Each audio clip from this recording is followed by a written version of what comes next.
Jalan masalah ada yang soalnya. Ya. Mazmur pagi spesial di hari Sabtu bersama Pendeta Mel Aton.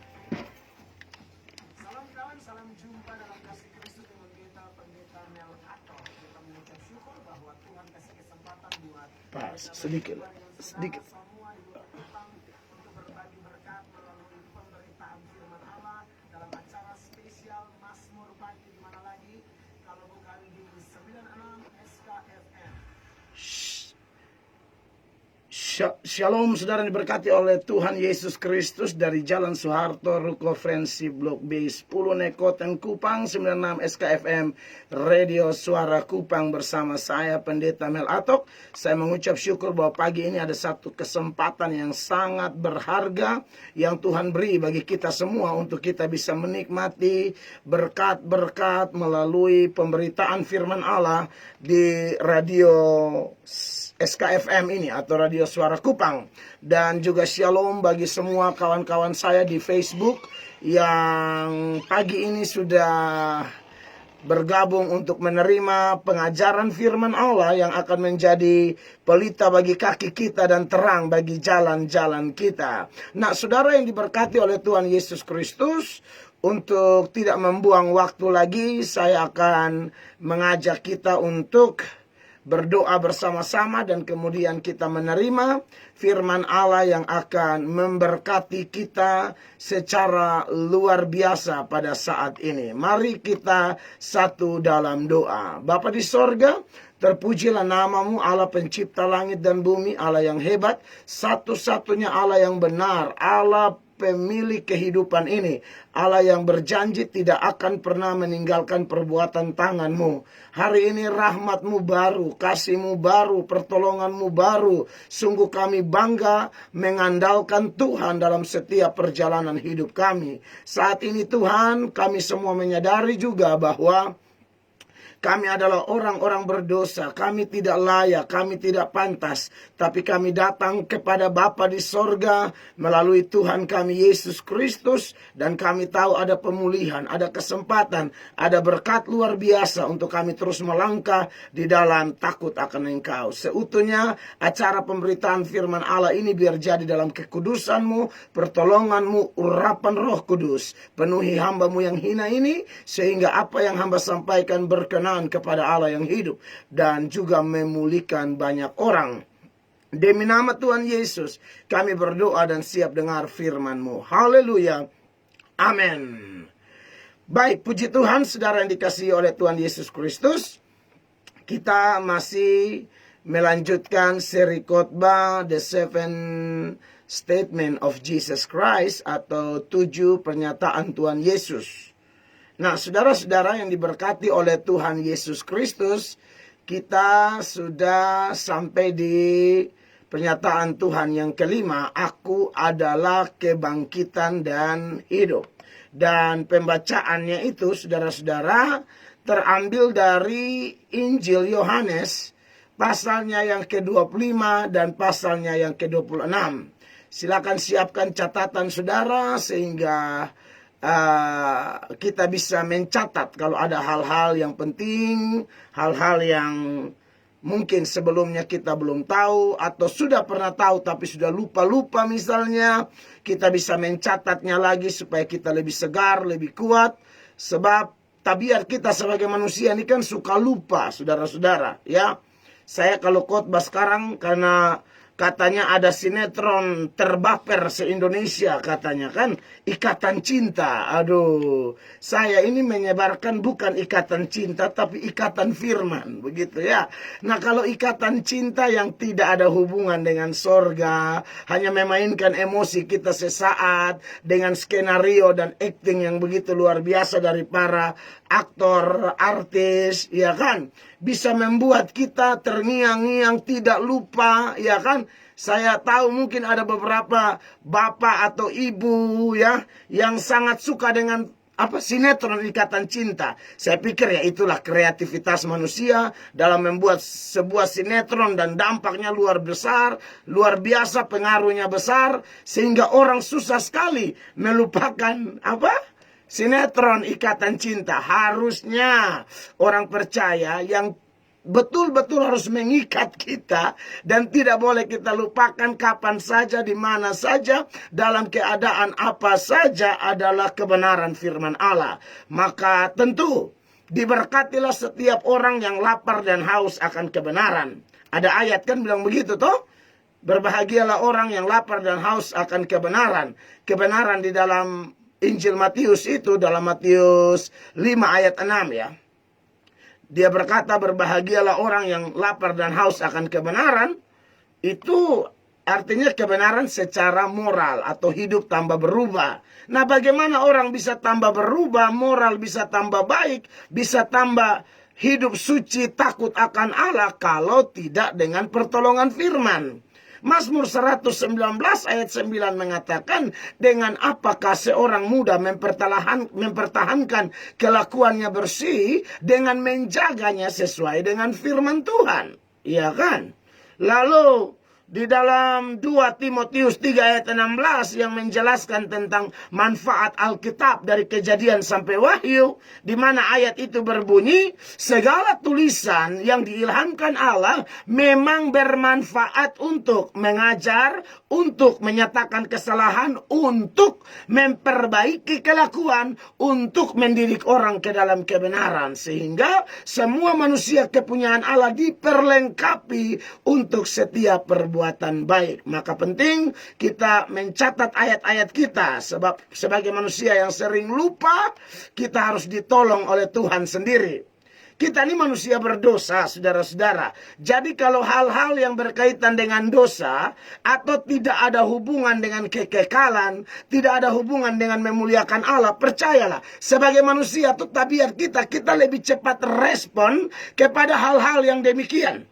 Sedangkan untuk kebaikan, kebenaran, kekudusan firman Allah, hanya manusia-manusia yang telah dilahirbarukan oleh Tuhan sajalah yang mampu meresponi kebenaran yang memerdekakan itu. Hanya manusia-manusia yang telah dipilih Allah, mengalami grace, mengalami kasih karunia Tuhan, itulah yang pagi-pagi benar sudah ikut live. Pagi-pagi benar sudah putar radio di pasar, putar radio di kos, putar radio di rumah, dan lain sebagainya. Kenapa? Saudara yang mengalami itu, ingat, kita ini juga orang berdosa, tapi orang berdosa yang telah ditemukan. Orang berdosa yang telah dijamah.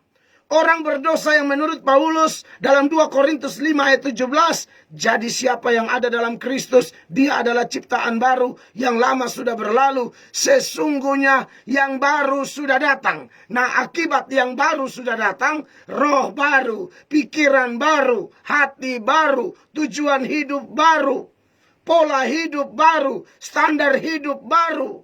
Nah, orang kayak begini nih yang sangat-sangat lapar dan haus akan kebenaran. Dan Bapak Ibu yang mengalami ini, Anda dengar, Tuhan akan membuat Anda lebih kuat lagi, lebih kuat lagi, lebih kuat lagi, diberkati lagi, diberkati lagi, diberkati lagi. Masalah persoalan hidup yang datang pun, bahkan itu dipakai Allah membuat kita semakin kuat. Begitu. Nah, saudara yang dikasihi oleh Tuhan Yesus, mari kita lihat Yohanes 11 ayat 25 dan ayat 26, di mana kita akan bicara tentang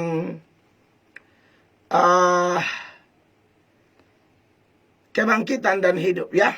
Kita sudah ingat pembahasan kita dari awal. Saya ingatkan lagi, kita sudah bahas I am the bread of life. Aku adalah roti hidup. Kita sudah bahas I am the light of the world. Aku adalah terang dunia. Kita sudah bahas juga I am the door. Aku adalah pintu. Kita juga sudah bahas I am the good shepherd. Aku adalah gembala yang baik. Dan sekarang I am the resurrection and the life. Aku adalah kebangkitan dan hidup. Mari kita lihat ayatnya, Matius 11 ayat 25 dan 26. Jawab Yesus, akulah kebangkitan dan hidup. Barang siapa percaya kepadaku, ia akan hidup walaupun ia sudah mati. Dan setiap orang yang hidup dan yang percaya kepadaku tidak akan mati selama-lamanya. Percayakah engkau akan hal ini? Saudara-saudara, ini salah satu pernyataan Tuhan yang sangat-sangat luar biasa, yang menuturkan bahwa Yesus adalah pribadi yang dahsyat, jaminan yang kuat, pengharapan yang tidak akan pernah mengecewakan. Bahwa perjalanan hidup saya dan saudara di dunia ini, di tempat menumpang sementara ini, akan berakhir. Dan setelah kehidupan kita di dunia ini berakhir, ada satu kehidupan yang luar biasa. Kalau kehidupan yang kita jalani ini namanya kehidupan sementara, maka kehidupan yang ada di depan kita setelah kematian adalah kehidupan yang tidak ada limitnya, tidak ada batasnya, saudara-saudara. Ingat, baik surga maupun neraka itu sama-sama kekal, tidak ada akhirnya, ya. Maka saudara-saudara yang diberkati oleh Tuhan Yesus Kristus, jangan mau ambil resiko menjalani hidup sementara ini tanpa memiliki kepastian keselamatan. Jangan mau ambil resiko menjalani kehidupan sementara ini tanpa memiliki satu penebus.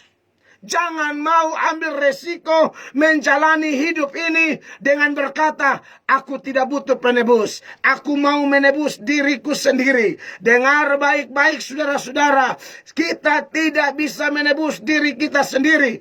Orang yang mau menebus dirinya sendiri, saya pernah membuat satu kalimat, saya bilang orang yang mau selamat dengan usahanya sendiri, dengan kekuatannya sendiri, dengan upayanya sendiri, dengan amal-amal sendiri. Itu seumpama dia mau berlayar dari pelabuhan Bolok di Kupang menuju pelabuhan Seba di Saburai Jua dengan menggunakan perahu kertas yang terbuat dari koran. Mungkinkah orang berlayar dari pelabuhan Bolok menuju pelabuhan Seba Raijua dengan menggunakan perahu yang terbuat dari kertas? Saya pikir dia baru dekat di Semaus itu saja, atau belum sampai air sudah masuk, kapal sudah hancur, belum lagi ikan pari senggol, iya kan, ikan nipi, toto-toto di perahu lobang, dan innalillahi wa innalillahi rojiun, mati, iya kan. Oh, saya mesti ngomong ini sebab banyak orang merasa bisa selamat dengan amalnya. Mana bisa, saudara-saudara. Yesaya berkata, kesalehan kita itu seperti kain kotor. Iya kan? Saudara tahu apa itu kain kotor? Saya harap Anda tidak lupa. Ya, kalau Anda lupa, mari saya kasih ingat lagi pada saat ini supaya jangan ada kita yang lupa, saudara-saudara, ya. Yesaya 64 ayat 6, demikianlah kami sekalian seperti seorang najis, dan segala kesalehan kami seperti kain kotor. Saudara, orang yang paksa diri mau tunjuk kesalehan kulit luar tanpa penebus. Ini ayat bilang kesalehan orang itu seperti kain kotor. Ya, kain kotor di sini perlu Bapak Ibu, saudara-saudara jemaat tahu. Ini adalah pembalut wanita zaman itu. Kan dulu belum ada Softex, Laurier, atau yang lain-lain, toh. Jadi bahkan jangan zaman Yesaya, zaman oma-oma kita yang ya di atas kita, yang lahir tahun mungkin tahun 30 kah atau sebelumnya, itu juga saya harus ngomong bahwa mereka kalau datang bulan atau apa kan pembalutnya pakai kain. Nah, apalagi zaman Yesaya. Ini bukan omong porno loh. Ini bukan omong kotor, bukan omong jorok. Ini menjelaskan teks. Kita tidak bisa menghaluskannya supaya paham dalam konteks sekarang, saudara-saudara. Ya, dikatakan bahwa kain kotor. Jadi kalau ada orang bilang, aduh saya mau selamat dengan usahaku, amalku, sumbanganku ke panti asuhan, perbuatan-perbuatan baikku. Kita tidak bisa selamat dengan perbuatan baik. Sebab segala kesalehan, bukan kesalahan loh. Kesalehan, kalau kesalehan saja kain kotor, nah kesalahan kain apa lagi? Ya, oli kotor pun nenek moyang. Itu parah sekali itu. Iya kan? Nah, jadi kekasih-kekasih Allah, orang yang mau selamat dengan kesalehannya, amalnya, dia masuk surga, malaikat tanya, tiket apa? Langsung dia angkain kain kotor kok, dia kasih tunjuk. Bukankah malaikat akan tempeleng dia dan terputar ke gasing? Iya kan? Jadi maksud saya ialah bahwa ini sekedar penjelasan sederhana yang mengingatkan kita bahwa tidak bisa orang selamat dengan usahanya. Tetapi Yesus pagi ini dalam Yohanes pasal 11 ayat 25 dan ayat 26. Haleluya. Mengingatkan kita bahwa siapa yang percaya kepadanya, mungkin kita akan mati di usia tertentu. Iya kan? Selama pandemi ini banyak kerabat kita, keluarga kita yang dipanggil Tuhan lebih dahulu. Ada yang kena COVID, ada juga yang tidak. Tapi itulah nomor antrian mereka. Tidak selamanya orang meninggal kena COVID, saudara-saudara ya. Senior pendeta di kota Kupang, almarhum Bapak Abraham Manungga, setelah sembuh dari COVID baru Tuhan panggil. Berarti bukan masalah COVID atau tidak COVID. Tapi kalau memang sudah nomor antrian kita, kita akan meninggal. Tapi bersyukurnya adalah jaminan Yesus di dalam Yohanes 11 ayat 25 ini harus kita pegang kuat-kuat. Jawab Yesus, akulah kebangkitan dan hidup. Haleluya. Barang siapa percaya padaku, ia akan hidup walaupun ia sudah mati. Arti sederhana dari ayat ini, bagi orang Kristen, kematian bukan malapetaka. Bagi orang Kristen cinta Tuhan, kematian bukan kesialan. Kematian bukan sesuatu yang menakutkan. Sebab ayat ini berkata dengan jelas, orang yang percaya kepada Tuhan Yesus, ia akan hidup walaupun ia sudah mati. Artinya apa? Bagi orang Kristen, kematian adalah kehidupan. Itu dia. Sederhana kan? Bagi orang Kristen kematian itu apa?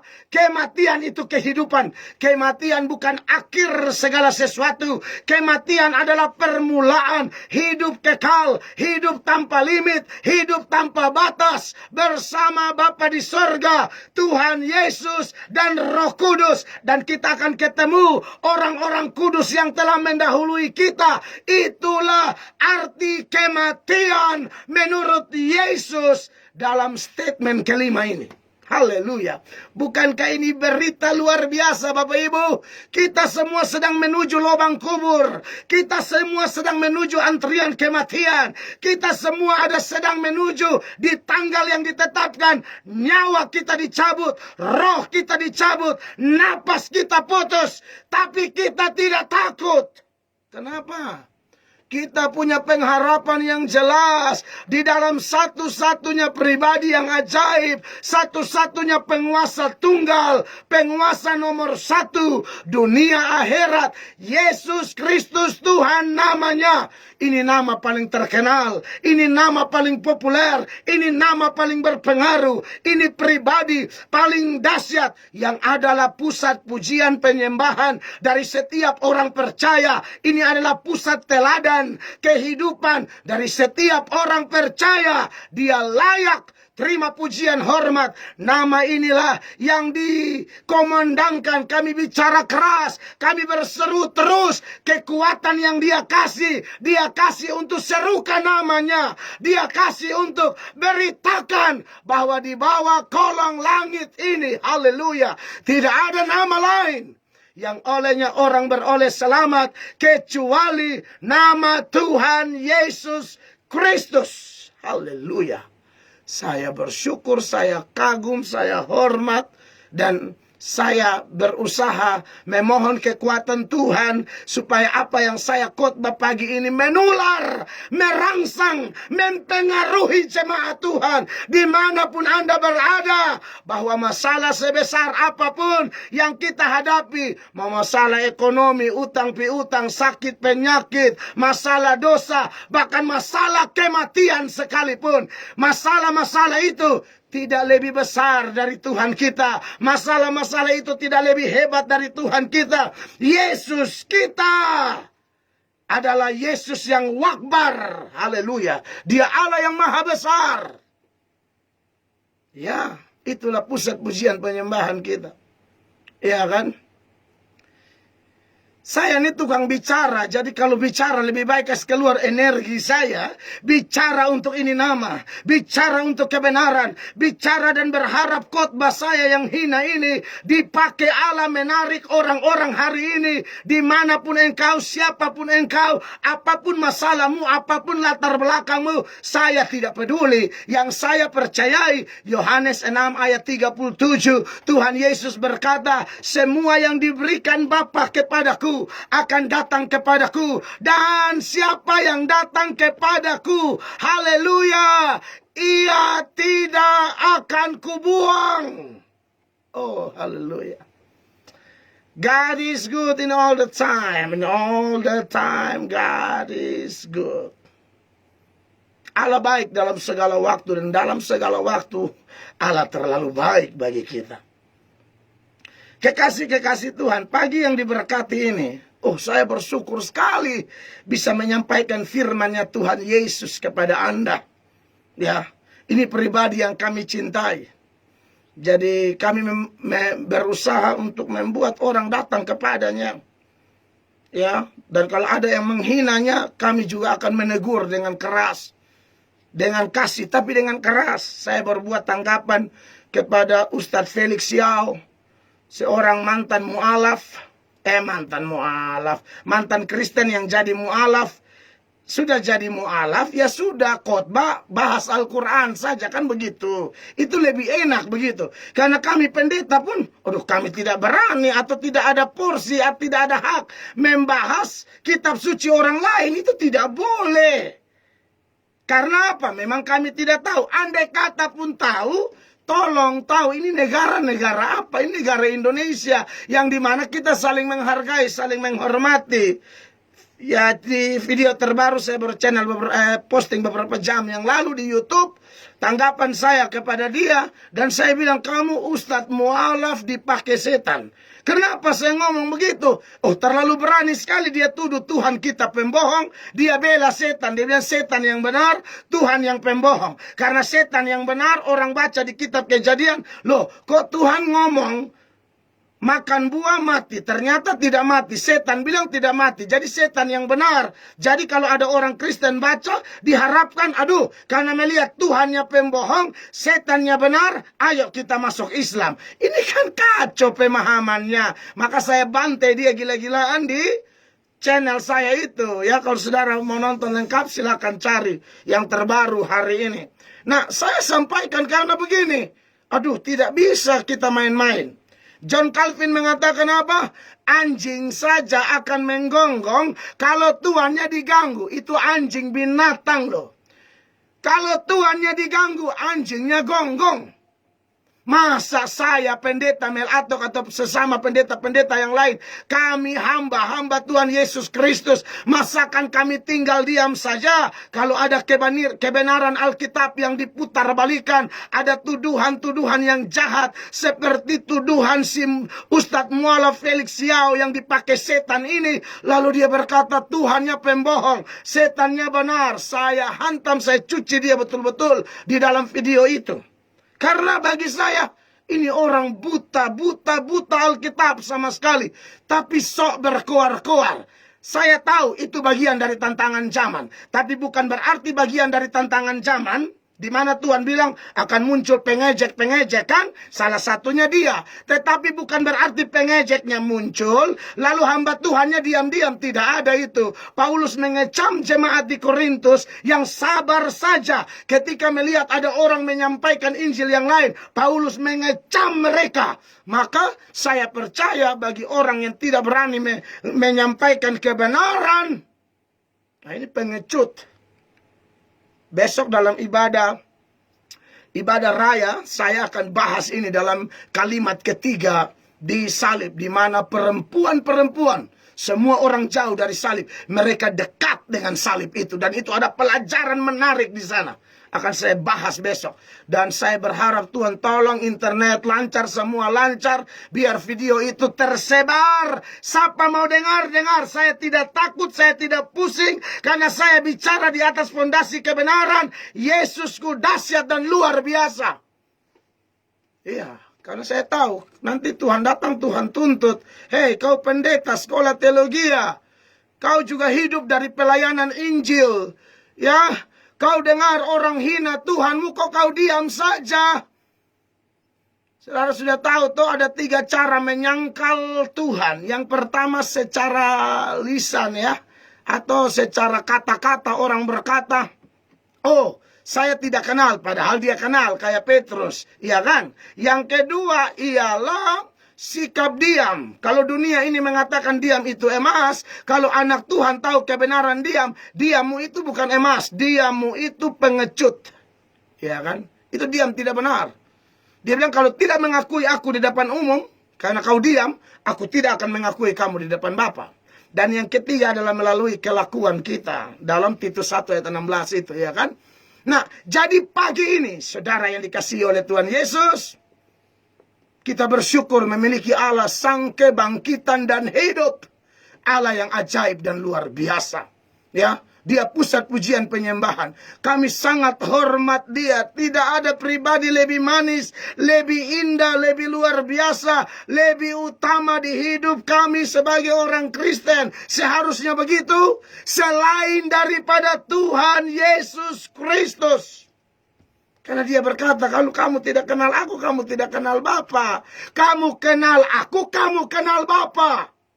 Tidak mungkin orang bisa dapat berkat, kesembuhan, anugerah, mujizat, pertolongan, keselamatan, dan segala berkat rohani yang datang dari Bapa itu tidak bisa orang terima di luar Yesus. Harus di dalam Yesus.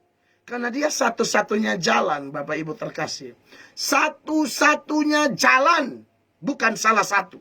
Satu-satunya jalan. Nah, menarik saudara kalau kita ikuti pembahasan minggu lalu, dan saya akan ingatkan minggu ini lagi, ialah bahwa dalam menjelaskan bahwa dia adalah kebangkitan dan hidup, ya, dia memakai alat peraganya yaitu Lazarus, saudara-saudara, ya.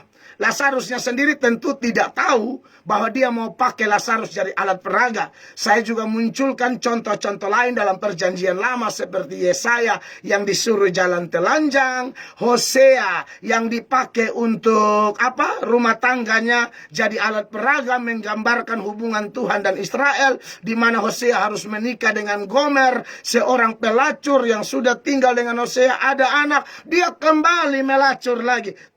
Tuhan bilang apa? Pergi lagi, cintai lagi pelacur itu. Karena Tuhan begitu. Tuhan begitu, saudara-saudara. Tuhan, Tuhan mencintai Israel sekalipun dia jatuh bangun dan lain sebagainya. Ya, begitu juga dengan kita. Tetapi jangan bermain-main dalam dosa, ya. Sebab Galatia 6 ayatnya yang ke-7 mengatakan bahwa jangan sesat, Allah tidak membiarkan dirinya dipermainkan. Ayat 8 bilang, apa yang ditabur orang itu yang dituainya, ya. Apa yang ditabur orang itu yang dituainya. Ayat 7, ayat 8 bilang, tabur daging, tuai kebinasaan. Ya, kalau tabur dalam roh, tuai kekekalan. Ya. Oleh karena itu, kekasih-kekasih Tuhan, saya juga ingatkan kepada Bapak, Ibu, Saudara terkasih yang pagi ini sedang disemangati oleh Tuhan, ya, oleh Tuhan melalui khotbah ini. Saya mau kasih tahu sama saudara bahwa kita semua harus siap jadi alat peraganya Tuhan, ya kan? Kita harus siap. Dia mau pakai kita untuk sesuatu demi maksudnya, tujuannya, serahkan diri saja. Ya toh? Sekarang saya harus ngomong ini karena jujur-jujur saja bahwa ada banyak orang yang justru terbalik hidupnya. Kalau kita lihat Yakobus 7 ayat 4, saya suka bilang ini ayat. Itu ayat bilang begini, tunduklah kepada Tuhan, lawanlah iblis, dan ia akan lari daripadamu. Itu Yakobus 7 ayat 4. Tapi yang kita temui, atau mungkin Anda pernah hidup seperti saya di masa lalu, kita bukan tunduk kepada Allah lawan setan, lalu setan lari. Kita tunduk kepada setan, kita lawan Allah. Makanya hidup kita kurang ajar, hidup kita jahat dulu, masa lalu saya alami itu. Tapi sekarang setelah diubahkan Allah, setelah dengar firman Allah, saya tantang saudara, siapa saudara yang mau memberi hidupmu kepada Tuhan? Siapa saudara yang tidak mau membuang-buang waktu? Siapa saudara yang berkata bahwa sekalipun saya sudah tua, tapi tidak ada kata terlambat untuk datang kepada Allah? Dan bagi yang masih muda, Anda berkata sekalipun saya masih muda, tapi saya tahu kematian bisa datang mendadak, maka saya juga tidak mau buang-buang waktu.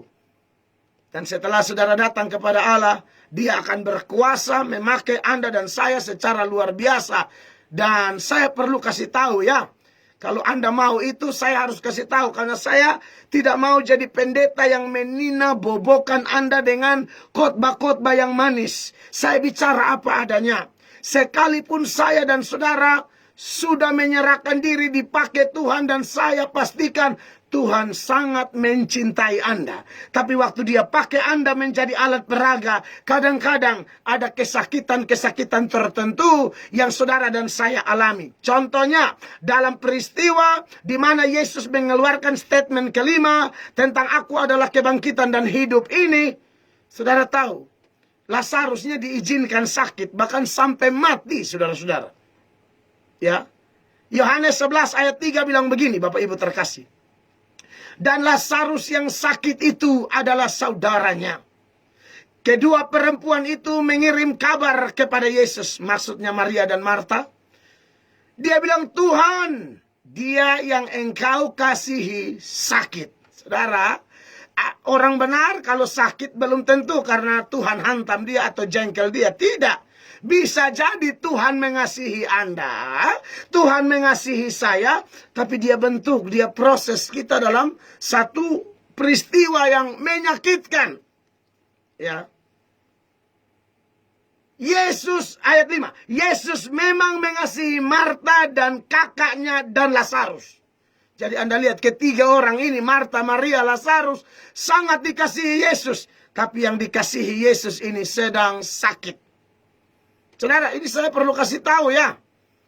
Orang yang dikasihi Tuhan pun siap jadi alat peraga dalam tangan Tuhan. Allah bisa izinkan sesuatu untuk menyatakan kemuliaannya. Saya dan istri dan anak-anak baru melewati satu proses yang luar biasa juga.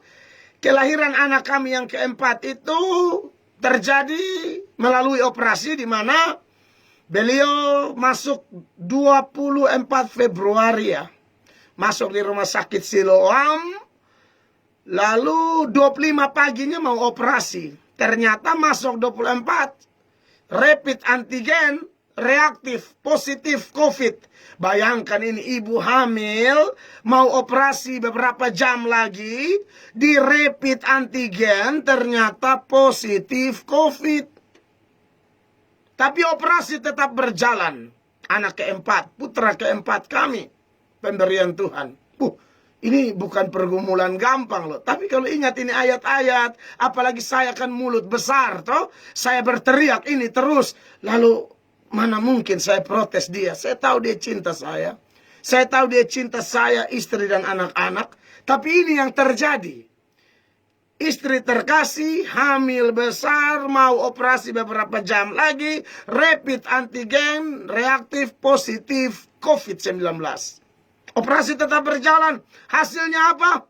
Istri saya dipisahkan dengan putra kami yang keempat, tufeksis atok. Istri saya di ruang isolasi orang corona semua.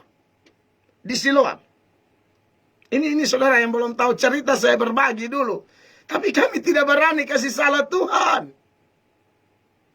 Jadi istri di lain, beberapa hari, hampir 3 hari, anak di lain. Dokter bilang harus cari orang yang bisa urus anak ini beberapa hari. Karena istri akan di PCR, dan setelah PCR-nya keluar baru ada kepastian beliau boleh ketemu baby atau tidak. Maka keluarga kami yang juga jemaat bersedia, ya, kami swab dia, dan ternyata beliau negatif, maka dia uruslah. Jadi istri saya ini kasihan, saudara, sendiri-sendiri di rumah sakit. Kalau melahirkan anak 1, 2, 3, saya ada. Ini sakit, saya bisa bantu, angkat ini, angkat itu, ya. Bisa keluarga datang. Saudara tahu kan orang mau melahirkan, dipisahkan dengan anak, padahal dia harus menyusui. Payudaranya sudah kencang, iya kan? Harus orang Kupang bilang, tatobi, harus kompres dengan air panas. Urus sendiri dalam keadaan luka, operasi, 3 kali operasi di tempat yang sama. Oh, itu pergumulan berat. Belum lagi di kiri kanan batok. Oha, oha. Belum lagi ada yang mati lagi. Hari di mana istri saya? Itu kan secara psikologi bisa menurunkan imun tubuh, saudara-saudara. Tapi saya dan beliau WhatsApp, dan saya bilang, Mama, Tuhan sayang Mama, Tuhan punya rencana, saya tidak tahu ada berkat apa di balik kesakitan ini, ada hal apa yang luar biasa, tapi yang saya tahu Tuhan sedang murnikan Mama, Tuhan mau pakai Mama menjadi hamba Tuhan luar biasa. Kan suami istri begitu. Dan kami bukan kasih pengharapan palsu, tidak. Suamimu pendeta, belajar Alkitab, menjelaskan poin ini dari waktu ke waktu. Maka untuk istri harus penjelasan khusus. Beberapa waktu setelah waktunya, anak saya pun di PCR. Saudara bayangkan, kita PCR itu yang, minta maaf, di hidung dan di mulut, toh. Orang tuh sudah umur kayak kita. Anak saya baru umur 1 hari, baru umur 2-3 jam sudah PCR. Karena mamanya kan positif. Harus cek anaknya positif atau tidak. Tunggu hasil, kami isolasi mandiri setelah pulang dari rumah sakit. Kami steril ruangan di rumah, khususkan istri di sana. Lalu, waduh, saya sebagai pendeta, saya hanya ingat Tuhan, andalanku Tuhan, dan selalu yakin Tuhan mau kasih mati saya pun pasti itu ada maksud yang terbaik. Bagi saya begitu. Tuhan izinkan saya mati pun pasti ada seizin Allah.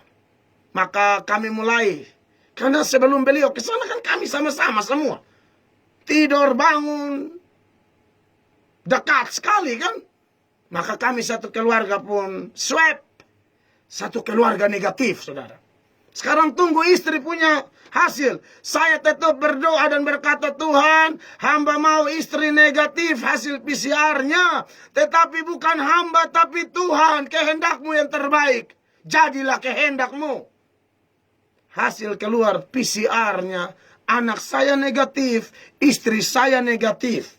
Tapi yang bikin kasihan, kalau memang negatif, kenapa dia harus kumpul dengan orang-orang corona sampai selama 3 hari di Siloam? Ini juga kami tidak kasih salah manusia. Kami tetap lihat rencana Allah. Saya dapat anjuran dokter, ya, dokter juga jemaat Tuhan, Pak Lawrence Paulus. Beliau bilang harus swab lagi. Istri supaya lebih pasti. Swab lagi, Tuhan baik, negatif. Jadi kami satu keluarga negatif. Tapi saya kok lihat, rencana Tuhan ini dahsyat loh. Begitulah hamba Tuhan. Sebelum dia khotbah kuat orang, sebelum dia jadi berkat bagi orang, dia harus alami dahulu. Dia harus alami dahulu proses Tuhan, pemurnian Tuhan, pembentukan Tuhan. Dan saya berterima kasih kepada Allah. Dengan kekuatannya, anugerahnya, kasih karunia-Nya. Kami alami itu dan kami kuat. Haleluya. Makanya, saya tambah semangat berteriak untuk kemuliaan-Nya. Jadi saudara, kalau kita ada alami satu proses sakit, ini itu, jangan cepat-cepat kasih salah Tuhan. Ya, saya yakin kok Tuhan punya rencana. Mungkin saya dan saudara kadang-kadang bingung dan berkata, apakah Tuhan tidak dengar? Tidak. Tuhan dengar kok. anak-anak Tuhan yang mau bertobat, berserah, berseru, tidak bersungut-sungut seperti Israel di padang gurun, maka percayalah engkau diberkati. Walaupun kadang saudara merasa bingung kan? Seperti yang pemazmur mengatakan dalam Mazmur 31 ayat 22 dan 23. Terpujilah Tuhan sebab kasih setianya ditunjukkannya kepadaku dengan ajaib pada waktu kesesakan. Garis bawahi, kasih setianya ditunjukkannya kepadaku dengan ajaib. Kapan? Pada waktu kesesakan. Ayat 23 dari Mazmur 31. Aku menyangka dalam kebingunganku. Sebagai manusia kadang-kadang kita begini toh. Aduh bagaimana ini sudah hamil besar lagi. Positif lagi di ruang isolasi dengan orang-orang COVID lagi. Anak ini punya hasil PCR belum keluar lagi. Apakah mereka COVID? Aduh ini bagaimana ini? Aku menyangka dalam kebingunganku, aku telah terbuang dari hadapan matamu. Tetapi, haleluya, garis bawahi, tetapi sesungguhnya engkau mendengarkan suara permohonanku ketika aku berteriak kepadamu minta tolong. Saudara sedang bingung dengan masalah apa? Anda boleh bingung, Tuhan tidak bingung. Anda doa sampai bosan, Allah tidak bosan dengar doamu. Anda doa sampai Anda sudah lupa apa yang pernah Anda doakan. Tapi Bapa di sorga tidak lupa dengan doa-doa kita. Oleh karena itu, pagi yang diberkati ini, tetap percaya ya, bahwa dalam segala proses kepahitan, kesakitan, Allah turut bekerja di sana. Bahkan kalau kita lihat proses Lazarus ini, sudah dengar Lazarus sakit, Tuhan Yesus sengaja tunda loh. Yohanes 11 ayat 6. Namun setelah didengarnya bahwa Lazarus sakit, ia sengaja tinggal 2 hari lagi di tempat di mana ia berada. Akibat sengaja tinggal ini dia meninggal. Di ayat 14 Tuhan Yesus jujur kepada murid-murid. Karena itu Yesus berkata dengan terus terang, Lazarus sudah mati. Makanya waktu Tuhan Yesus sampai di rumah mereka, Marta dan Maria bilang apa? Yohanes 11 ayat 21. Maka kata Marta kepada Yesus, Tuhan, sekiranya engkau ada di sini, saudaraku pasti tidak mati.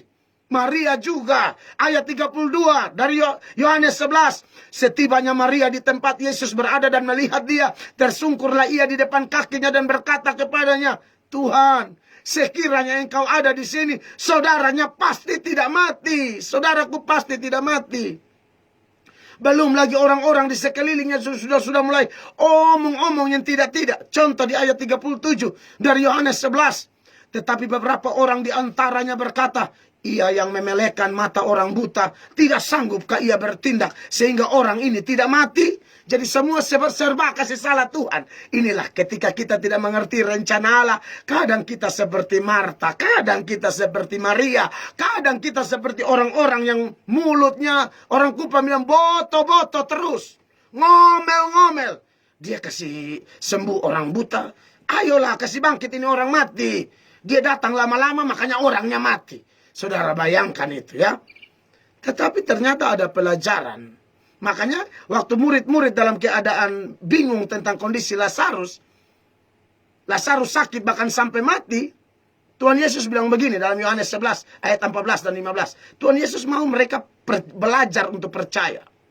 Perhatikan 2 ayat ini, Yohanes 11 ayat 14 15. Karena itu Yesus berkata dengan terus terang, Lazarus sudah mati.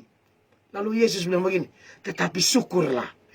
Saudara bayangkan ini ayat dulu. Catat penjelasan saya supaya saudara mengerti. Kadang-kadang di balik kesakitan-kesakitan yang Anda dan saya anggap, waduh, kejam sekali. Padahal di balik itu ada berkat, ada kemuliaan, ada pelajaran iman. Lihat ini ayat. Yohanes 11 ayat 14-15. Karena itu Yesus berkata dengan terus terang, Lazarus sudah mati. Tetapi syukurlah aku tidak hadir pada waktu itu. Saudara jangan penggal ayatnya sampai sini ya. Orang mati saudara pergi, syukur, om sumati, puji Tuhan. Seharusnya lebih cepat, lebih bagus. Tidak boleh begitu. Bukan itu maksudnya. Dengar dulu. Selanjutnya, jangan penggal ayat ini lalu pergi di kerabat mati. Teo sumati. Hi syukur. Beta berharap dari 3 bulan lalu. Tapi baru in bulan Tuhan waktu terbaik. Jangan begitu dong. Tetapi syukurlah aku tidak hadir pada waktu itu. Kenapa? Sebab demikian lebih baik bagimu. Supaya kamu dapat belajar percaya. Dia ngomong sama murid-murid. Bagi murid-murid, waduh kejam sekali. Tuhan ini sengaja tunda sampai Lazarus mati. Sekarang Tuhan bilang syukur. Tetapi dia bilang supaya kamu dapat belajar percaya. Marilah kita pergi sekarang kepadanya. Ya. Dan saudara, waktu dia sampai, jenazah sudah berbau. Ayat 39 dan 40. Kata Yesus, angkat batu itu. Marta, saudara orang yang meninggal itu berkata kepadanya, Tuhan, ia sudah berbau sebab sudah 4 hari ia mati. Anda lihat, kalau kita mulai bingung, mulai tidak mengerti rencana Allah, kita juga akan ragu kuasa Allah. Dia bilang, Tuhan, ia sudah berbau, sebab sudah 4 hari ia mati. Jawab Yesus, bukankah sudah kukatakan kepadamu, jikalau engkau percaya, engkau akan melihat kemuliaan Allah. Ya, karena dari awal Tuhan Yesus sudah bilang, penyakit itu tidak akan membawa kematian, tetapi akan menyatakan kemuliaan Allah. Sebab oleh penyakit itu anak Allah akan dimuliakan. Itu Yohanes 11. Ayatnya yang ketiga dan ayatnya yang keempat itu. Dan akhirnya Lazarus bangkit. Jadi dengar, rancangan kita bukan rancangan Tuhan ya. Orang-orang yang mau mengasihi Tuhan, orang-orang yang mau mengasihi Tuhan, yang siap melayani Tuhan, yang diberkati pagi ini, berilah diri Anda dipakai oleh Tuhan Yesus Kristus. Dan ingat, rencananya selalu yang terbaik. Yesaya 55 ayat 8 dan 9 sebelum saya serahkan ke Kaningsi, dikatakan sebab rancanganku bukanlah rancanganmu dan jalanmu bukanlah jalanku. Demikianlah firman Tuhan, seperti tingginya langit dari bumi, haleluya. Demikianlah tingginya jalanku dari jalanmu dan rancanganku dari rancanganmu. Apa yang menurut saudara bilang ini sudah paling baik? Belum. Beda kok langit dan bumi. Tuhan siap yang lebih baik ya. Kiranya pemberitaan firman Allah pagi ini secara dahsyat memberkati Anda. Kita akan masuk dalam tanya jawab. Siapkan pertanyaan Anda. Saya serahkan ke Kaningsi. Ya, terima kasih Bapak Pendeta untuk khotbahnya pagi ini, menjadi berkat, menjadi kekuatan baru di dalam kita beraktivitas di hari ini. Spesial buat kawan SKFM yang lagi mendengarkan Mazmur Pagi, spesial bersama Pendeta Melatok. Dan kawan SKFM, kita akan masuk ke sesi tanya jawab. Jadi buat kawan yang punya pertanyaan seputar iman Kristiani, langsung saja dikirimkan di WhatsApp kita 0811 381 0696. Sambil kita menunggu pertanyaan dari kawan, kita dengarkan dulu satu pujian dari Melisa Sidabutar, penolong yang setia. Bapak Ibu, kita akan masuk tanya jawab ya. Saya harap tanya jawab juga akan memberkati kita. Terima kasih buat semua saudara dari berbagai tempat. Tuhan kirim saudara memberi semangat bagi kami hamba-hamba Tuhan. Saya sarankan, tentu ada hamba-hamba Tuhan lain juga yang harus saudara dukung. Saya bersyukur menjadi salah satu yang didukung. Aduh, senang sekali. Tuhan baik, Tuhan tahu cara menyemangati hamba-hamba Tuhan. Elia itu pernah stres, saudara, ketika ada masalah dengan Ahab. Lalu Tuhan datang kepada dia, dan Elia berkata, hanya aku sendiri yang melayani Tuhan. Tuhan bilang, tidak, aku siapkan ada 7.000 orang yang tidak sembah Baal. Jadi saya percaya Tuhan pasti akan hibur hamba-hamba Tuhan. Di tengah-tengah makian, cacian yang kami dapat, juga Allah kirim orang-orang terbaik seperti Bapak Ibu terkasih untuk mendukung kami. Saya merasakan seperti itu ya. Jadi saya harus berterima kasih kepada Bapak Ibu yang telah mau rela untuk menguatkan kami hamba-hamba Tuhan. Iya.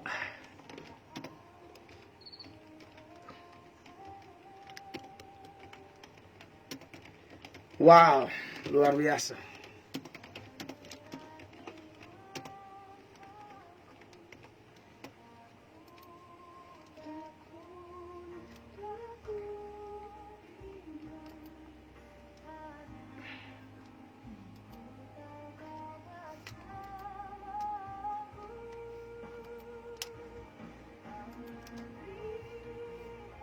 Ya, saya mesti rekam pertanyaan-pertanyaan, jadi saya setel ini tripod yang satu.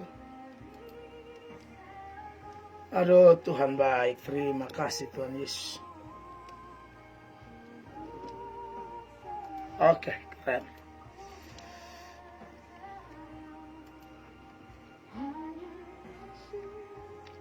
Koneksi pertanyaan-pertanyaan sudah ready? Sudah. Aman.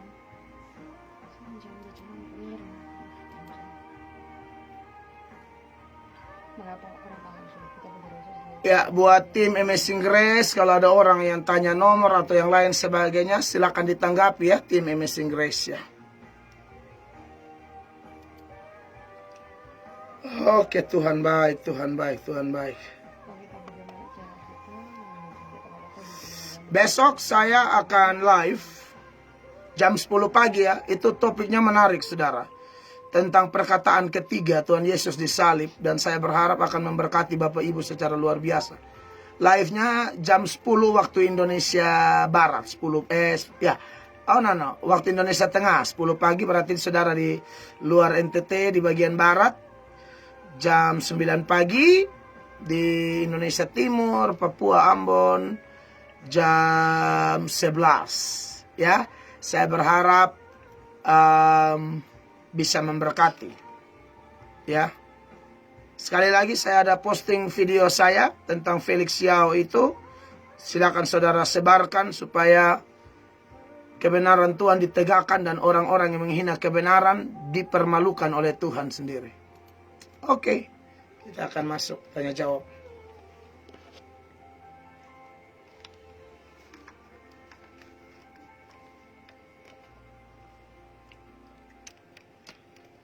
Sembilan Thomas KFM Radio Suara Kupang, suka musik, suka KFM. Itu dia satu pujian dari Melita Sidabutar, penolong yang setia.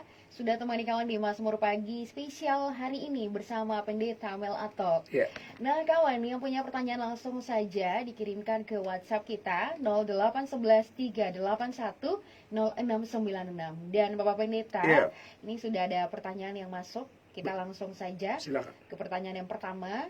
Ada Ibu Silvi di Lasiana. Ya, bagaimana Ibu Silvi? Pertanyaannya tentang Alkitab. Bagaimana cara kita membaca Alkitab? Apakah butuh pengakuan dosa untuk membaca Alkitab? Dan dari mana kita harus memulai membaca? Apakah dari Perjanjian Baru atau dari Perjanjian Lama? Mohon penjelasan. Ibu Silvi di Lasiana bertanya tentang bagaimana cara membaca Alkitab. Ya, saudara-saudara yang diberkati oleh Tuhan Yesus Kristus, Alkitab yang dipercaya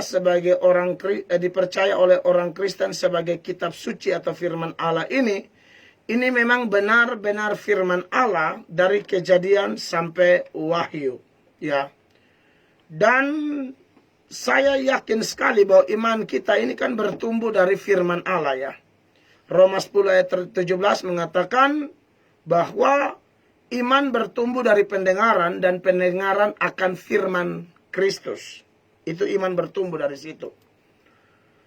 Dan kalau orang baca ayat itu, ada beberapa orang yang protes dan berkata, iya Pak, itu kan mendengar, bukan membaca. Yang dipersoalkan sekarang adalah membaca. Oh iya, kalau mendengar ada ayatnya, membaca juga ada ayatnya. Kita bandingkan ya dengan pesannya Paulus kepada Timotius, dan saya yakin ini bagi kita semua juga berlaku sampai sekarang. Dikatakan demikian dalam 1 Timotius 4 ayat 13.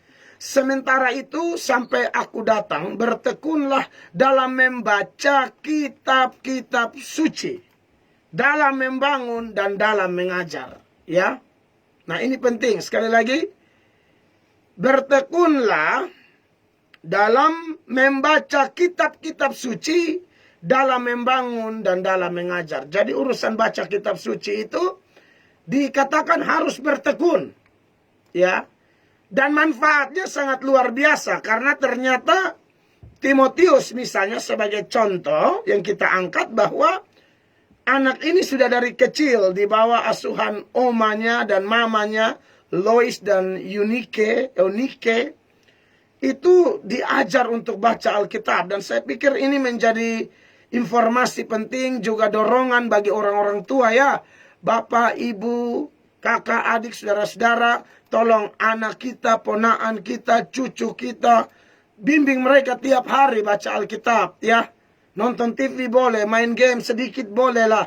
Tapi yang paling banyak harus baca Alkitab. Karena kalau kita meninggal suatu saat, warisan yang paling berharga adalah warisan pengenalan akan Allah. Dan salah satunya adalah melalui baca Alkitab. Tolong diperhatikan ini ya, bapak-bapak, ibu-ibu, semua Anda dari manapun, saya ingatkan, tolong wariskan satu gaya hidup beriman dimulai dari bertekun membaca kitab-kitab suci, baik orang tuanya maupun anak-anak. Ya, ini penting ya. Nah, saudara perhatikan di dalam 2 Timotius 3 lagi kita bandingkan mulai ayat 15. Dia bilang begini, ingatlah juga bahwa dari kecil engkau sudah mengenal kitab suci yang dapat memberi hikmat kepadamu. Jadi kitab suci itu memberi hikmat. Hikmat itu lawannya kebodohan. Jadi kalau orang baca kitab suci, maka semua kebodohan, pikiran-pikiran bodoh, pikiran yang melawan Allah, pikiran yang menganggap Allah tidak ada, pikiran yang menganggap sorga tidak ada, pikiran yang menganggap neraka tidak ada, pikiran yang menganggap firman Allah itu omong kosong, pikiran yang menganggap gereja beribadah itu tidak penting, pikiran yang mengatakan jangan melayani Tuhan sekarang dulu, masih sehat, masih kuat, nanti saja kalau sudah tua. Nah, ini juga pikiran-pikiran bodoh. Dari mana kau tahu kau bisa sampai tua?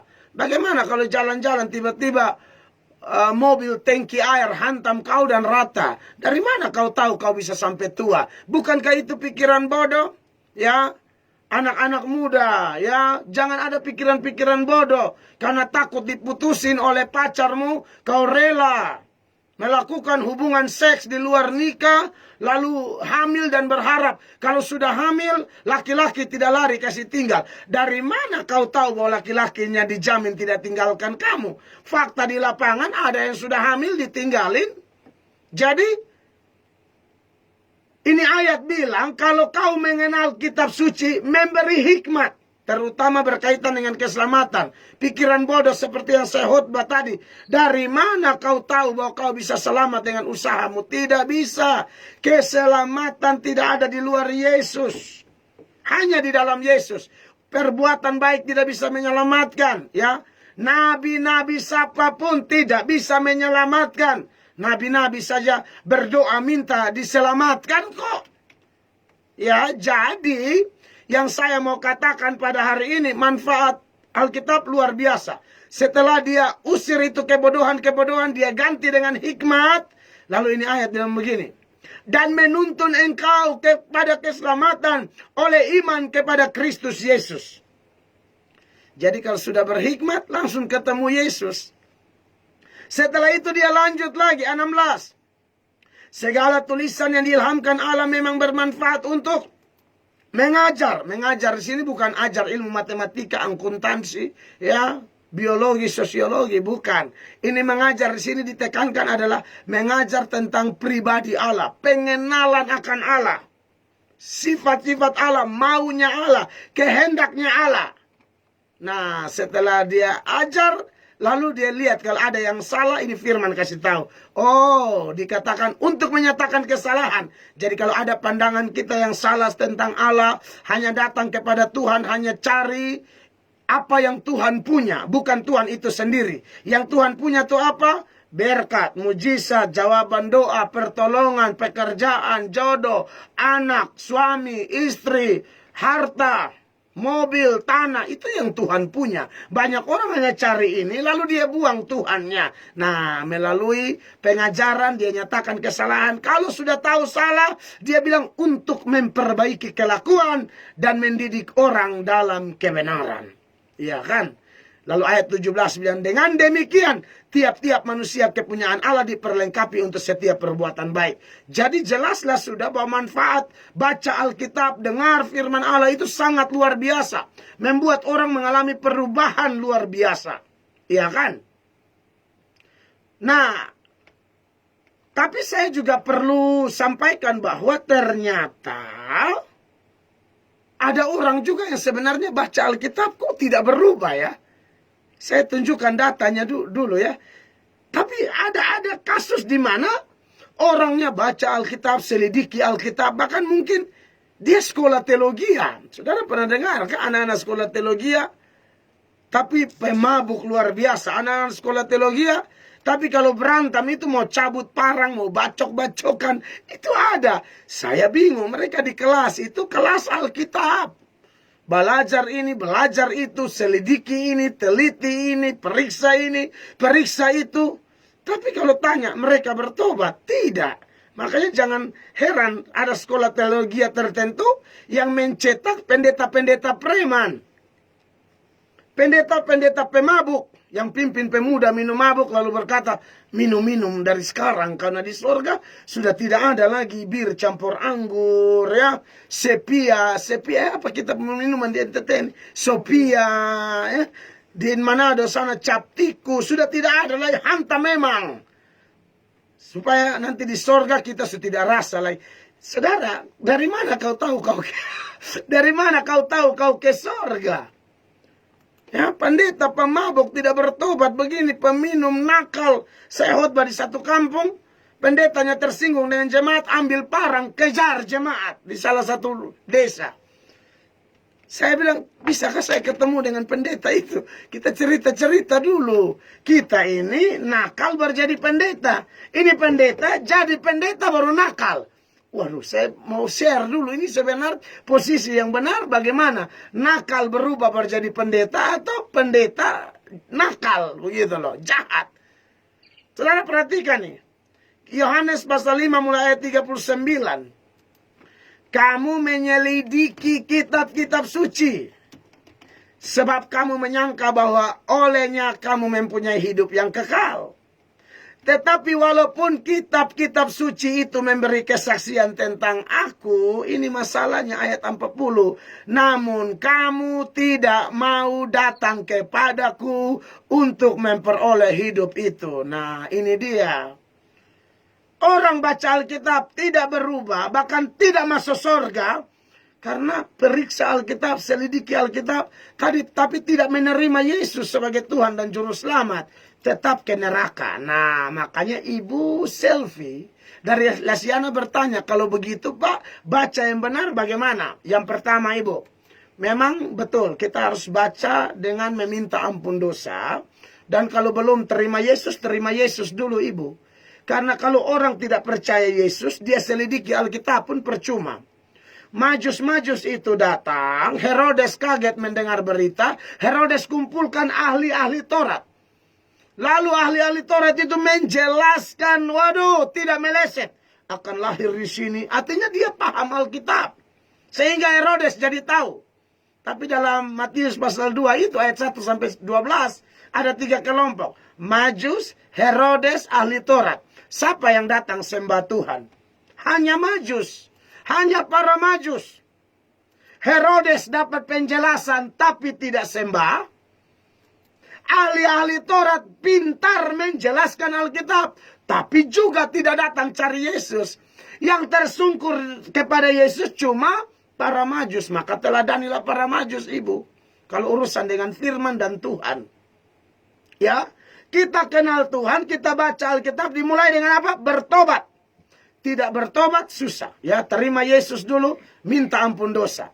Yang kedua, kita baca Alkitab dengan satu keyakinan bahwa Alkitab ini adalah alat dalam tangan Tuhan untuk membuat kita diperbaiki terus-menerus. Karena orang sudah bertobat bukan berarti dia langsung jadi kayak malaikat. Ya, pertobatan itu ada 2. Bertobat dari tidak terima Yesus menjadi terima Yesus itu 1 kali. Tapi bertobat dari sifat-sifat, karakter-karakter, kebiasaan-kebiasaan yang tidak sesuai firman, yang selalu menjadi batu sandungan, selalu mempermalukan Tuhan itu. Nah, dengan baca Alkitab kita minta hal kedua, Tuhan, rubah aku melalui kebenaran ini. Dan yang ketiga, baca Alkitab harus minta Tuhan, bilang begini, Tuhan, hamba yang pertama minta ampun dosa, minta perubahan. Yang ketiga, hamba mau melakukan firman. Begitu. Banyak orang baca Alkitab tapi hidup tidak berubah karena hanya baca tapi tidak ada kemauan mentaati. Maka mintalah kepada Tuhan, bilang sama Tuhan, saya baca, saya mau melakukan. Jadi kalau baca, ampunilah sesama, lakukan, ampuni sesama.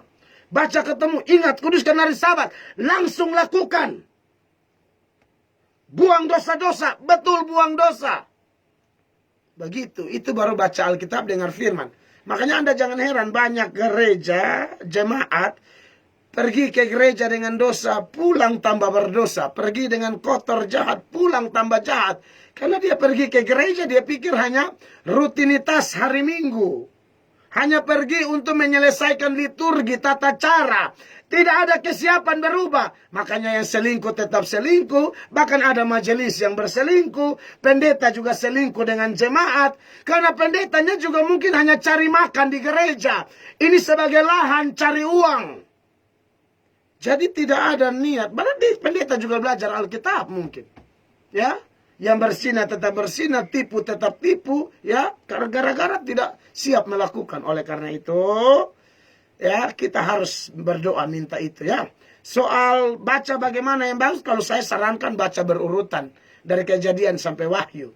Tapi kalau supaya jangan bosan, Ibu, tiap hari itu baca Alkitab. Kalau malam perjanjian lama, pagi perjanjian baru. Aduh, itu bagus sekali ya, saling melengkapi. Itu dari saya. Tuhan memberkati. Terima kasih untuk jawabannya Bapak Pendeta. Ya. Kita lanjut lagi ke pertanyaan yang kedua. Ada Evi di Bogor. Ini Evi menceritakan sekaligus bertanya di mana kedua orang tuanya positif COVID dan mereka berdua isolasi di rumah. Dan selama sakit papanya itu benar-benar ketakutan. Dan akhirnya papanya mengakui perselingkuhannya. Oh, bagus. Di mana sudah ada anak dan dia mau bertobat, tapi dia harus pelan-pelan karena perempuan yang diselingkuhi itu ada ilmu hitam. Dan apa yang harus mereka lakukan? Terima kasih Pak Pendeta. Siapa? Evi ya? Evi di Bogor. Thank you Evi. Jadi ternyata COVID juga Tuhan bisa pakai bongkar perselingkuhan. Mantap, Evi punya papa selingkuh begini lama tidak tahu. Mama tidak tahu, Evi tidak tahu mungkin ya. Iya. Lalu kemudian ya inilah ini saya perlu sampaikan ya Bapak Ibu. Makanya saya sering khotbah saya bilang begini, kalau Tuhan masih tegur pakai firman, lebih baik bertobat. Iya kan? Anda lihat papanya Evi yang Evi belak-belakan bertanya pagi ini, papanya ini selingkuh. Ternyata mungkin pakai firman, papa tidak mau mengaku ya. Papa minta kalau bisa lebih keras. Dan saya sering berkata, kepada orang keras panggilannya keras. Maka Tuhan pakai COVID. Haleluya. Tuhan baik ya. Tuhan pakai COVID akhirnya terjadi pengakuan dosa di situ ya. Dan saya juga percaya bahwa memang ada malapetaka di hidup ini, bencana-bencana di hidup ini yang memang Allah pakai untuk membuat kita kembali kepada jalannya. Saya baca beberapa ayat di dalam Mazmur ya. Pasal 119. Saya suka beberapa bagian. Dan saya harap Bapak Ibu catat bahwa ada saat di mana Tuhan izinkan kita sakit, tegur kita keras. Karena Tuhan mau kita kembali kepada jalannya. Ya. Di dalam Mazmur 119 ayat 67 dikatakan begini. Sebelum aku tertindas, aku menyimpang. Kalau dikaitkan dengan masalah khusus yang dihadapi oleh papanya Evi. Sebelum aku COVID, aku selingkuh terus. Sampai ada anak lagi. Iya kan? Sebelum aku COVID, aku selingkuh terus. Iya kan? Sebelum aku tertindas, aku menyimpang. Tetapi sekarang aku berpegang pada janjimu. Jadi setelah dipulihkan, bertobat. Ya, setelah sadar, mengaku dosa. Kayak papanya Evi. Ayatnya yang ke-71 dari Mazmur 119. Bahwa aku tertindas, itu baik bagiku. Supaya aku belajar ketetapan-ketetapanmu. Jadi hal pertama yang saya dapati dari kasusnya orang tuanya Evi ini, ya itulah Tuhan bisa tegur kita Dan tujuan Tuhan tegur, kalau kita sadar, oh ini cara Tuhan panggil kita. Dan Papa Evi sudah terbuka. Nah, terbukanya sekarang ini kondisi sudah berat. Karena ada anak dengan perempuan selingkuhan. Tambah lagi papanya Evi bilang apa? Perempuannya pakai kuasa gelap. Ya, iya, mungkin Tuyul dan Mbak Yulka, Jini Ojini, atau mungkin ya Panji Milenium mungkin. Saya ingat film-film dulu ya. Pokoknya ini Swanggi ya, mungkin pelakor-pelakor yang merampas suami orang pakai kuasa gelap bisa. Tapi juga suaminya tidak bisa dibenarkan. Kuasa gelap ini tidak akan masuk kalau kau tidak buka celah. Jadi jangan sudah selingkuh baru, aduh, saya ini tidak tahu. Tiba-tiba saya suka omong kosong. Memang kau juga hidup tidak benar. Otak kotor, hati kotor. Pintu hatimu terbuka lebar-lebar. Sehingga wewe gombel, buntiana, kuntilanak. Dan seluruh teman-teman arisannya itu masuk ke dalam hidupmu, Pak. Begitu. Tapi syukurlah COVID telah datang kepada Bapak. Lalu COVID Tuhan pakai untuk membuat Bapak mengaku. Mengaku adalah awal yang baik. Tapi saya mau kasih tahu bahwa kalau mau berubah sungguh-sungguh tidak cukup mengaku. Ya, karena saya lihat dari apa yang Anda sampaikan dalam isi pertanyaan ini berkaitan dengan papa Anda yang selingkuh. Saya lihat bagus nih, ada beberapa hal. Sudah mulai sadar, menyesal, lalu mengaku. Itu bagus. Tapi harus teladani si bungsu. Anak bungsu yang hilang dalam Lukas pasal 15 ya, ayat 11 dan seterusnya itu. Mulai di ayat 17 dia menyadari. Ya toh, kalau saudara perhatikan si bungsu di dalam Lukas 15 ya. Ini supaya Bapak Anda mengambil tindakan teladani si bungsu. Karena si bungsu dalam cerita Lukas 15 ini menggambarkan orang berdosa. Ya, ya. Setelah dia menyadari keadaannya, dia bikin komitmen. Setelah dia komitmen, dia melanjutkan komitmennya. Dan akhirnya dia bertobat sungguh-sungguh ya. Lukas pasal 15. Mulai ayat 17. Lalu ia menyadari keadaannya. Itu harus disadari ya. Keadaan sudah parah, selingkuh sampai ada anak. Soal itu perempuan-perempuan Swanggi atau penyihir santet, wewe gombel itu urusan belakang. Kalau memang bertobat sungguh-sungguh, selesai kok, baik kok. Lalu ayat 15, aku akan bangkit dan pergi kepada Bapakku. Harus betul-betul bangkit ya. Lalu ayat 20, maka bangkitlah ia dan ia pergi kepada bapaknya. Lalu ayatnya yang ke-21, dia mengaku dosa dan seterusnya. Jadi menurut saya tidak bisa bilang, aduh sudah tidak bisa terlepas. Sudah putuskan saja. Mau bagaimana, urusnya bagaimana. Mau perempuan itu bawa anak, ya silakan.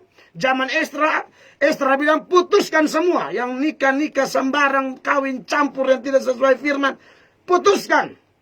Waktu zaman Esra ya. Ya saya lihat ini kan selingkuh. Jadi putus saja. Tak usah pakai kasihan-kasihan kalau mau bertobat. Soal kuasa gelap, ya bertobat. Tuhan pasti tolong kok. Ya. Jadi itu konsekuensi yang Tuhan beri. Tapi ingat, Tuhan tidak tinggalkan asal Bapak Anda mau bertobat. Itu jawaban saya ya. Tuhan berkati. Terima kasih untuk jawabannya Bapak Pendeta. Kita lanjut lagi ke pertanyaan selanjutnya. Ya. Ini dari Ibu Elvis di Batu Kadera. Ya, silakan. Kalau perpuluhan itu bisa tidak kalau kita kasih ke orang yang sangat membutuhkan seperti janda dan lain-lain? Mohon penjelasan. Kalau perpuluhan itu boleh tidak kita kasih kepada janda atau orang-orang yang membutuhkan? Baik, saya akan jawab pertanyaan saudara ini ya. Memang kalau kita belajar di perjanjian lama, itu kalau ada tahun perpuluhan, masa perpuluhan, ya, itu biasanya ya tahun ketiga di zaman perjanjian lama, zaman Musa, maka itu boleh kasih kepada janda. Saya baca ayatnya dulu ya. Ulangan pasal 26 ayat 12. Apabila dalam tahun yang ketiga, tahun persembahan persepuluhan, engkau sudah selesai mengambil segala persembahan persepuluhan dari hasil tanahmu, maka haruslah engkau memberikannya kepada, ada beberapa kelompok. Yang pertama, orang Lewi, kelompok pelayan-pelayan Tuhan, hamba-hamba Tuhan ya. Orang asing yang tentunya miskin. Anak yatim dan kepada janda, ini orang-orang yang membutuhkan, supaya mereka dapat makan di dalam tempatmu dan menjadi kenyang. Oke, jadi memang ada ayatnya, tapi perlu saya jelaskan ayat ini ya. Nah, ayat ini aturan perpuluhan kasih ke orang Lewi, orang asing yang susah, janda atau yatim piatu ini sebelum bait Allah ada. Ingat Ibu, sebelum bait Allah ada. Nanti setelah bait Allah ada, progresnya sampai betul-betul ada bait Allah, sudah tidak bisa sorong sembarang begitu. Harus bawa ke perbendaharaan rumah Tuhan. Jadi ingat itu ya, jangan pakai ini sebagai dasar lagi. Ini ayat perlu ada supaya kita tahu. Ayat-ayat perjanjian lama itu kan perlu ada supaya kita tahu. Oh, penggenapannya di sini, begitu. Kayak dulu sunat, tapi sudah tidak boleh sunat lagi karena sudah ada penggenapan. Dulu persembahkan korban, sembelih binatang, Yesus sudah datang. Berarti yang di perjanjian lama itu cuma bayang-bayang saja. Nah, khusus dalam perpuluhan pun ada progresnya. Ya, progresnya ialah bahwa kalau belum ada bait Allah, ada aturan. Dalam contohnya Ulangan 26 ayat 12 tadi. Tapi kalau sudah ada rumah Tuhan, nah aturannya ada di Maliaki seperti yang kita sudah tahu bersama. Ya, ayat 10, Maliaki 3 ayat 10. Bawalah seluruh persembahan itu ke dalam rumah perbendaharaan. Begitu, persepuluhan itu bawa ke rumah perbendaharaan, rumah Tuhan, supaya ada persediaan makanan di rumahku. Dan ujilah aku, firman Tuhan semesta alam, apakah aku tidak membukakan bagimu tingkap-tingkap langit dan mencurahkan berkat kepadamu sampai berkelimpahan? Nah, berarti perpuluhan bawa ke rumah Tuhan. Nah, rumah Tuhan ini pokoknya gereja deh. Saudara, kalau lihat ada gereja yang di situ hamba Tuhan yang melayani, memberitakan Injil, semangat, saya sarankan boleh kasih perpuluhan di situ, sekalipun itu bukan gereja Anda. Ya, daripada kasih di gereja yang pendetanya tidak menginjil. Untuk apa? Ya, takut bicara. Lalu kau buat apa kau hidup dari perpuluhan? Tuhan kasih kau, suruh kau khusus dapat perpuluhan, tentu sesuai aturan tata gereja masing-masing itu, supaya kau melayani Tuhan, bukan memperkaya diri, duduk-duduk saja. Apalagi sudah ada duit, pergi selingkuh lagi. Padahal hidup dari perpuluhan. Saya ngomong begini karena banyak pendeta selingkuh. Padahal jelas-jelas hidup dari perpuluhan kolete. Kok bisa pakai selingkuh begitu loh. Setan betul-betul ini pendeta model begini. Ya. Jadi saya harus ngomong ini apa adanya. Mau tersinggung tidak ada urusan. Tapi kalau mau bertobat, terima ini sebagai firman, teguran keras. Ada yang uang gereja dia pakai, ada pendeta pakai uang gereja untuk apa? Kayak bisnis-bisnis. Kayak bisnis, aduh punya aneh-aneh yang tidak jelas. Nanti uang habis baru bilang di jemaat, ya maafkan saya. Enak saja kau, maafkan saya. Inilah kalau gereja tidak taat kepada sinodenya, tidak taat kepada pemimpinnya, nanti sembarang. Atur diri sendiri, akhirnya apa ya, uang jadi kayak mau bikin jadi kesenangan diri.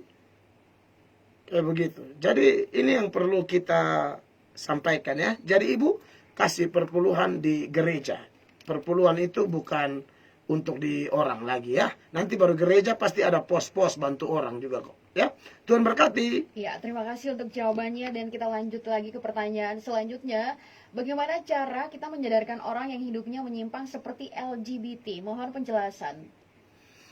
Bagaimana kita menyadarkan orang yang sudah menyimpang seperti LGBT? Ada tambah satu lagi atau apa? LGBT apa gitu. Sekarang saya lupa dia punya kepanjangan.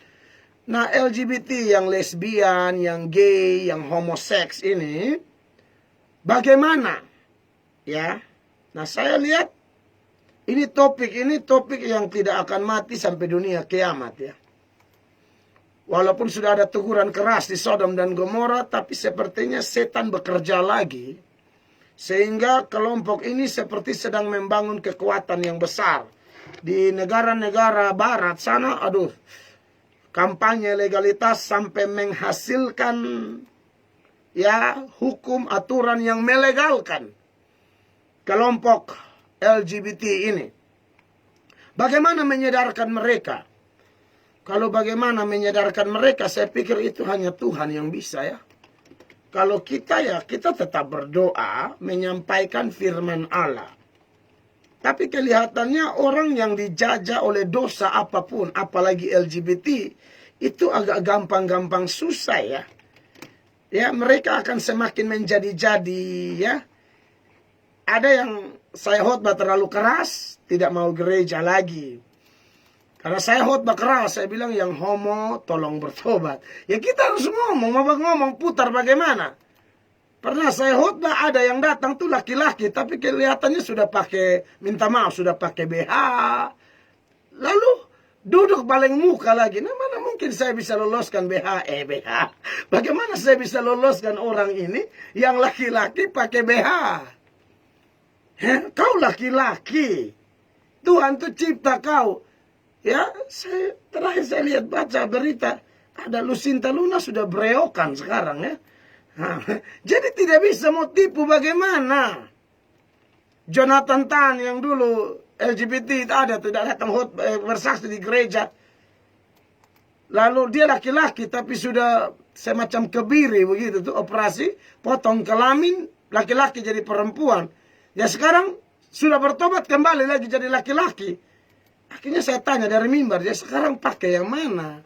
Dia bilang, oh sudah tidak ada lagi yang dulu. Oh, nah itu makanya saya bilang sama yang LGBT yang merubah laki-laki jadi perempuan, lu jangan sembarang potong-potong takuju.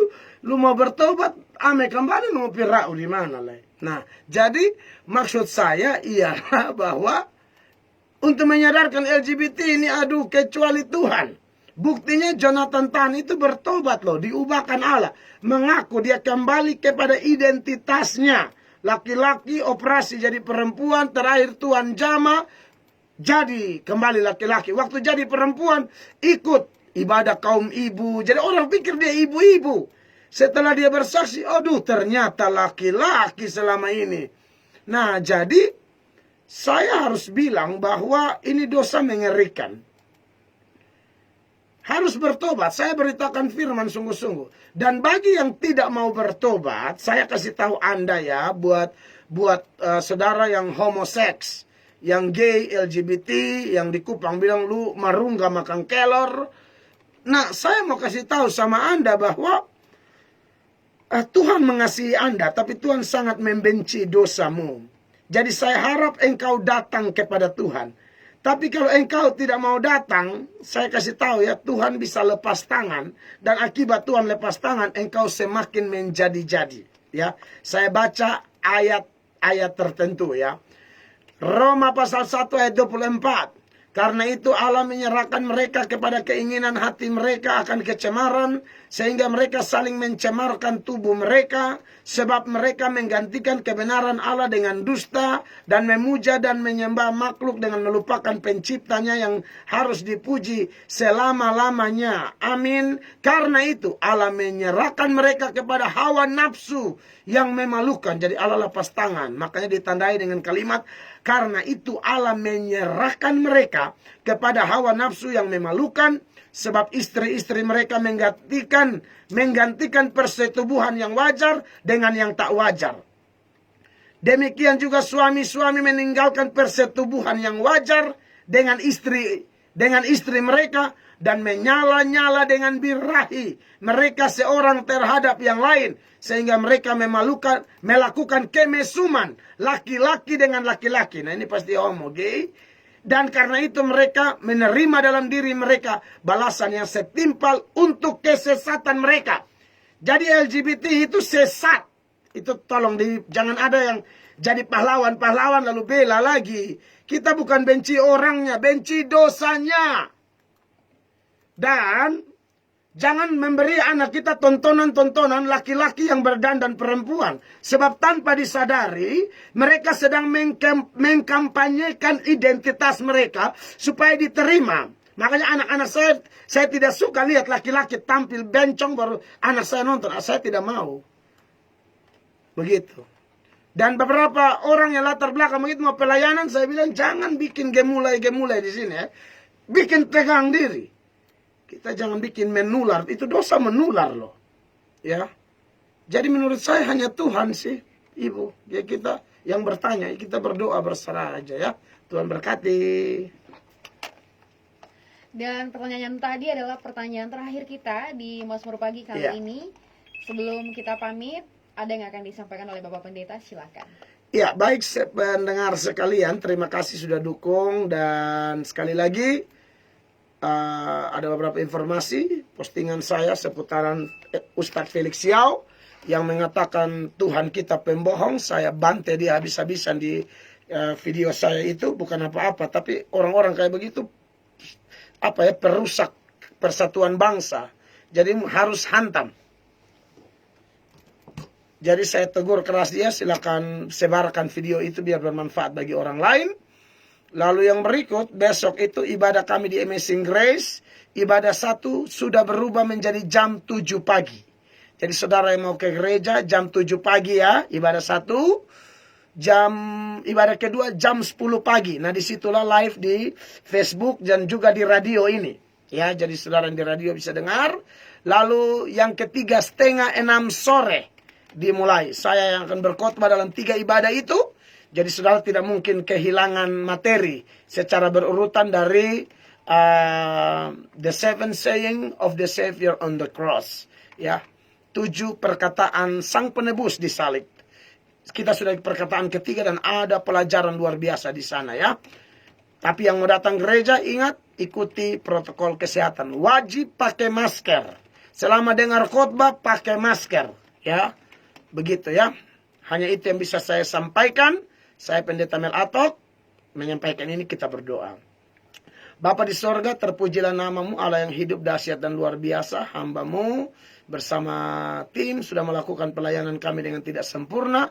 Ampuni kami dan tolonglah biar kebenaran yang sudah kami sampaikan merubah, memperbaiki, menolong, menjadi jawaban pemulihan bagi saudara-saudara kami yang dengar di rumah masing-masing melalui radio dan juga melalui Facebook. Ya Bapa di sorga, glory kemuliaan bagi Tuhan.